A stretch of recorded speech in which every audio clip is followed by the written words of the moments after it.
lot of love for shares of Twitter today, although they're definitely off their lows of the session. Stock's still down about 4%. Let's talk about... But much love for George Benson. Much love for George Even Benson. that George Benson, too. The commercial George Benson.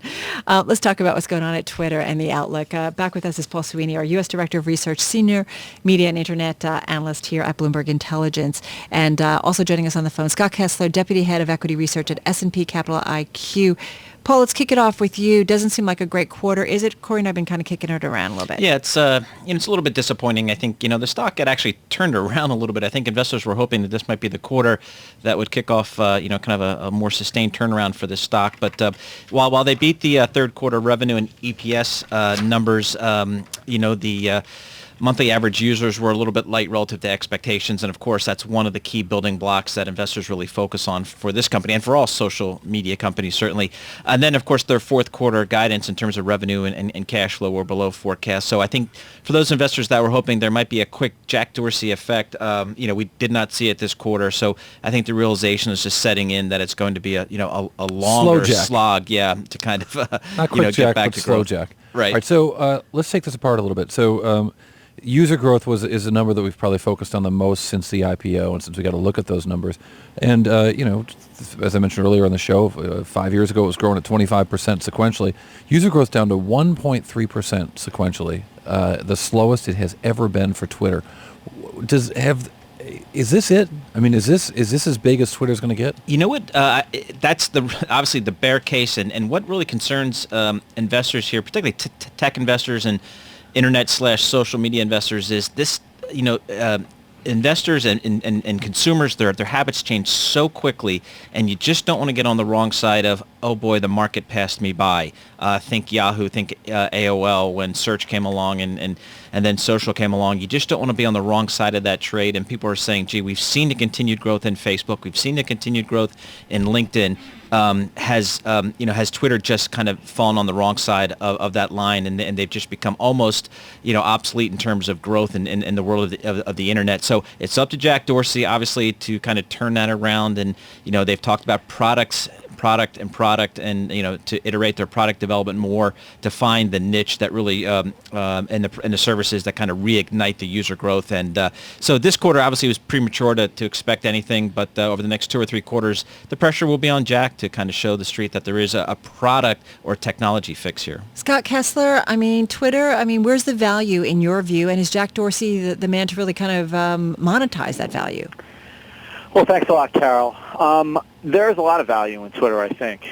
People talk about it as a no-growth company at this point. I find that kind of curious because save, obviously, that key MAU metric where there really has not been much growth for the last couple of quarters. The company did put up 58% revenue growth, and that's not adjusted for currency. The other thing I'd point out is it's really not just about Twitter, I think. It's also about Vine. It's also about Periscope. Those properties are continuing to gain traction. We see millions or tens of millions of users for those properties on a monthly basis. And they haven't even started the process of monetizing. So we think there are a lot of opportunities relative to Twitter. Obviously, look, the quarter was actually pretty good. It's just the guidance was disappointing, and I wonder whether or not that was done, that resetting of guidance was done to enable the company to more easily exceed expectations for that important fourth quarter. So, Scott, one of the numbers of Twitter, and I agree with you, actually. I think the quarter wasn't as bad as the stock reaction might be. Now, that is, I'm not talking valuation. I don't know what the company's worth, but I don't think it was so terrible. But one of the numbers that I keep track of is ARPU, right, average revenue per user. And that number looked pretty good. It was $1.78 per user. This is a business that, 3 years ago was doing 49 cents per user in the same quarter. And growing at, a pretty good clip, 12% sequentially. Are we at a point where the story about Twitter isn't how many people can they get on it, but the story might be who do you want to be on Twitter and how much money can they make with those people as their media, and finding better ways to have advertisers pay more for it? Yeah, I agree with you, Corey. To be honest, I think Twitter made a tactical mistake a couple of years ago when they came public because they talked about MAUs and then they talked about timeline views, those being the key metrics that folks following the company need to keep track of. And they don't even tell us timeline views anymore. And right, and so my point is that now, as you indicated, I mean, what are people really hanging their hats on relative to Twitter? I mean, they're most focused, understandably, on MAUs.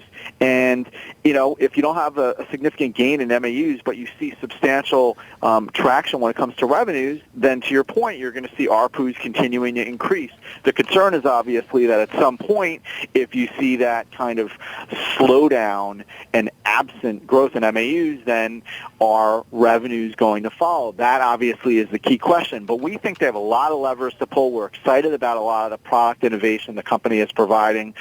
Moments we think is just getting started, and they've really initiated the process of monetizing that. So we think there's a lot to be optimistic about, and the sentiment seems really negative, and that seems to us to provide opportunity as well. Paul, you agree?